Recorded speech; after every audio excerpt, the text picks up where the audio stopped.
Hello, I'm Matt Galloway, and this is the Current Podcast. Picture this. You have made it to the airport on time, through security. You are now at the gate. Finally, that magical moment of boarding is about to begin. And in a flash, hordes of your fellow passengers are descending on the gate. Forget about zones or priority boarding. Everybody's there at once. It's chaos. That scene is no stretch of the imagination these days. In the airline business, it's known as gate lice, when people just kind of hoard at the gate. And apparently, American Airlines has had enough of that. 3 U.S. airports will pilot a program where an alert will beep loudly if a passenger scans their boarding pass before it's their turn to board. Passengers at Toronto's Pearson Airport had mixed thoughts on the name and shame system.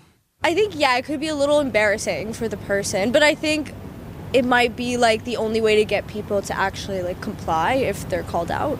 I've never tried to cut the line, but I think this technology would ensure that other people would have a second thought if they wanted to cut the line, so I think it's a good idea.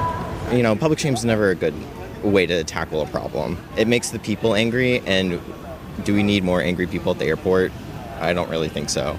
For more on this new system and air travel manners in general, I'm joined by Nick Leighton. He's an etiquette expert and co-host of the podcast, Were You Raised by Wolves? Nick, good morning. Good morning. Thanks for having me. Thanks for being here. What do you make of this idea that you go to the gate to try to board, it's not your turn, and there's a bzzzt, and you are publicly named and shamed? Will this bring more order to the boarding process? I mean, something has to. But I mean, my first thought is, what has taken so long? Why has it taken this long to get to this point where we can use technology for this? I mean, I feel like we should have done this from the beginning. Do you think that public shaming will be effective in terms of curbing behavior? Well, I mean, is it public shaming? I mean, I guess it's a little bit, but I think it will help. Yeah, because I certainly would think I would look twice at my boarding pass to make sure that this is my boarding group, to not hear that buzzer. But gate agents have always had the power to boot you if you're not in the right group. This just gives them a tool to play good cop, bad cop, where the machine can now be bad cop. As an etiquette expert, how do you understand why people attempt to jump the line and not just wait their turn? I was flying recently, and the agent at the gate was saying, we're boarding by zone. We're boarding by zone 1 first, then 2, then 3. Worked their way all through this and said, that's how numbers work, as we go through the numbers and you follow the numbers. How do you understand why people don't follow those numbers and just hoard at the gate? I mean, how do I understand why people are rude in this world? I mean, where do you want to start?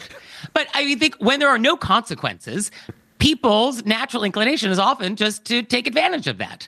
And that is what we have seen. There are no consequences to bringing in a rollerboard luggage that is too big. There are no consequences to doing all sorts of things. And so when there are no consequences, then why should you change your behavior?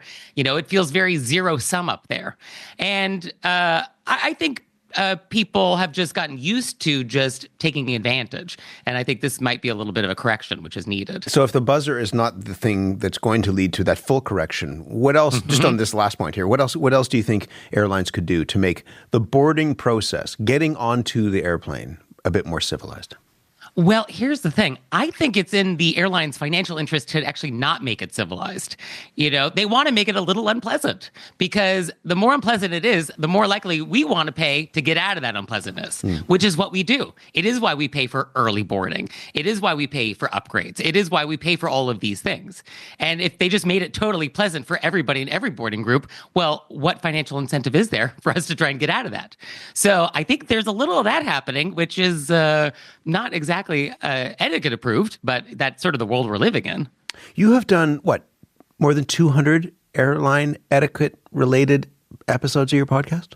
I mean, who knows how much etiquette content we have on airlines. It is a perennial topic, for sure. We have not solved the problem. I was going to say, why is it a perennial topic? We'll talk about some specifics, but what is it about maybe it's that people don't want to be there, or they just want to get through the process. But what is it about airlines that leads us to behave badly? Well, I think what is interesting about air travel is that it brings people together from different etiquette backgrounds. All etiquette is local. Paris, Texas and Paris, France have very different etiquettes, and both are correct in their respective locations. But an airline brings people together who are operating from different etiquette playbooks.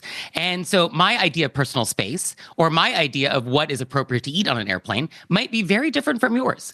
And we add to that people who are tired, sleep deprived, maybe a little cranky, hungry, stressed out, there's anxiety, and then, of course, it's a recipe for etiquette disaster. So I think this is just the inherent nature of air travel. It just brings people together who have different etiquette rules in their heads. It's heading toward a pretty busy travel season. We thought we would ask you, beyond the boarding process, about some of the worst travel behaviors that people perhaps have seen. I'm going to start with this. You're sitting, in one of those rows that it's three across. It's a very crowded plane. Somebody in the middle, or maybe the window seat, is standing up kind of over top of you, and they want to move. They want to get off. They want to get past you. What is the best approach? If you were there on the aisle, what's the best approach to deal with it? Oh, people try to get off the plane like as soon as the tires hit the runway. Yeah, we have stopped, and you're not even supposed to undo your seatbelt yet, and people want to get out. Yeah, I experienced that recently, and I said to the gentleman, it's like, unfortunately, I have nowhere to go. I cannot go anywhere. There is nowhere for me to go. And you could just say that in a nice, polite way. But if somebody is so insistent in just getting past you, getting out of that middle seat, getting ahead of you in that aisle, then just let them. Is that 20-second delay on you going to make a difference in your life? Is that the hill you want to die on? So, sometimes it's just better to let people have their way, even if it's sort of obnoxious. But yes, generally speaking, we want to just let people ahead of us go first. That is the general etiquette rule, which hopefully we all agree on. Do you recline your seat? I do not. Because for me, the difference between that inch difference makes zero impact on my comfort. So I am not a recliner. But reclining, it does exist. There is a button. It does work. Technically, you can recline if you want. But in etiquette world, just because you can do something doesn't mean you should do something. Like, you can not hold the door open for somebody at Tim Hortons. You're allowed to do that. But is it polite to hold the door open? Yeah. So yes, you can recline, but is the person behind you 6'5"? Should you? Are we in the middle of meal service? Are they using a laptop, and are you going to recline real fast where you might snap their laptop? There's some considerations involved. Wow, it sounds like you're actually thinking about other people, not just yourself. Isn't that so strange? I know, weird, right? Oh, if only that were a thing that people thought about. Okay, what about not using headphones in public spaces? No, I'm going to stop you right there. Okay. No. I didn't even finish. There's no justification whatsoever for playing whatever it is you happen to be playing, your podcast or Chaperone or whatever, without your headphones. Here's the one exception to all etiquette. Health and safety always trumps etiquette. So if there's a health and safety reason why you need to be doing something, then do it, have at it, no etiquette questions asked. So if there is a health and safety reason why you need to have your phone on, then okay, then do that. Otherwise, no. We have decided as a global society that we are not interested in hearing what is coming out of your phone. So you got to wear headphones, especially on an airplane. What a bonkers concept to be blasting something from your phone. So headphones are one thing. What about something like this? That's when I feel my roof, unbreakable heaven, but it's a cruel summer with you.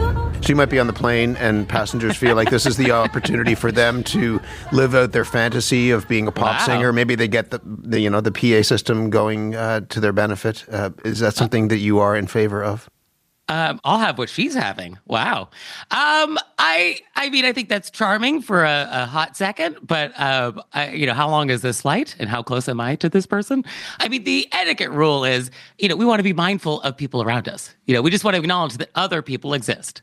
And so, how mindful are we being when we are blasting our karaoke, in a small metal tube? I think that's a very good question here. So I don't think I love that. Being mindful can come in a number of different circumstances and a number of different scenarios. Some of that is about what you're hearing. Some of that perhaps is about what you are seeing somebody else do, what you might smell when it comes to the food they're eating. This is a TikToker who's going through airport security. I don't like to drink water in airports. Can't get water through security, but you can bring coconut water on the airplane in a coconut. You can bring 2 carry-on bags and a bag of all food onto the plane. The food bag doesn't count as a carry-on, so you can bring 3 bags if one of them is all of your food that you brought that's animal-based. Hack number 3, prepare food beforehand. Bring your food on the plane. I got grass-fed beef. I got a coconut you can bring on the plane, organs, and I got some honey and yogurt. So this guy is bringing a bag of whole coconuts on the plane with him. You see at the end of the video, he has actually, I'm not sure how he got into the coconut, but he's drinking out of the coconut. He's sitting on his flight eating organ meat, apparently. How should people approach those who bring their own food on a plane? Wow. Coconuts. I mean, I guess that's a loophole to the liquids rule. I mean, is it? Are you allowed to bring coconuts? Okay. If you believe TikTok. I guess I do today. I mean, one of the etiquette principles on airplanes, or in general, is this sort of fiction. You know, a lot of etiquette requires us to buy into a fiction that like something is not happening. And on an airplane, the fiction is that like, oh, we are not jammed up against other people right next to us. And we just pretend we're alone. Like we pretend that we are not with all these other people. I mean, this is why you're allowed to start eating as soon as you're served. You do not have to wait for your row to be served. This is not a dinner party. We are not dining with these people. And so, you know, one of the fictions is we also need to stay within our bubble. You know, our little bubble of noise, our little bubble of smell. You know, we want to contain ourselves within our bubble. And so if you bring something in very smelly, you know, if you bring in a whole can of tuna, which I just saw pop up on my social media, that's not great because that smell will leave your bubble. And that is rude. You could have that I don't know where you store the coconuts. You might store them on your lap or something like that. But they might be in an enormous box that you're trying to cram into the overhead bin. You see these because it costs money now to check luggage. People bring shipping containers. It seems like to try to put into the carry-on bin. Is this an etiquette faux pas, or is that just economically like a smart thing to do? Because you are saving money if you can figure out how to get it into that bin. Well, I mean, it would be nice if everybody followed the rules and brought luggage that is exactly IATA approved sizes and all of that. But, you know, if the airlines aren't enforcing it, then of course people are going to try and push the boundaries. And then it does sort of become the chaos that we're all familiar with. It would be nice if people just followed the rules.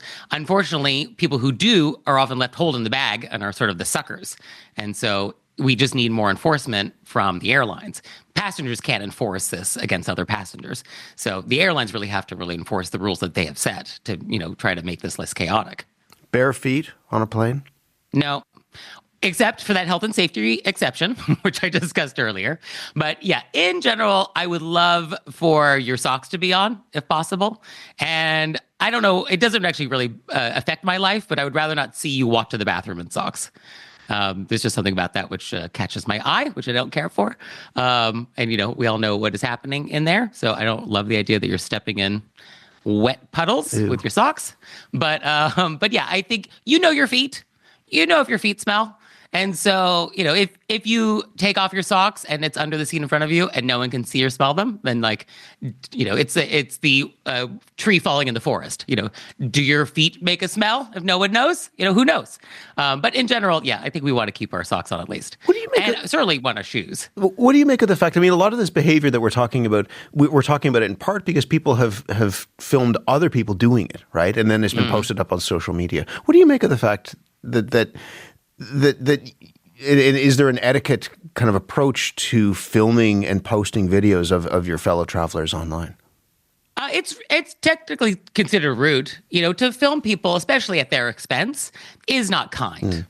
And I think that golden rule of would you want to be filmed? I mean, who among us is at our best when we are traveling on an airplane? Who is camera ready? Who is feeling perfectly relaxed? You know, none of us are. And, you know, I would hate to be filmed at any of these moments. And so, yeah, it would be nice if we did not document all of this, you know.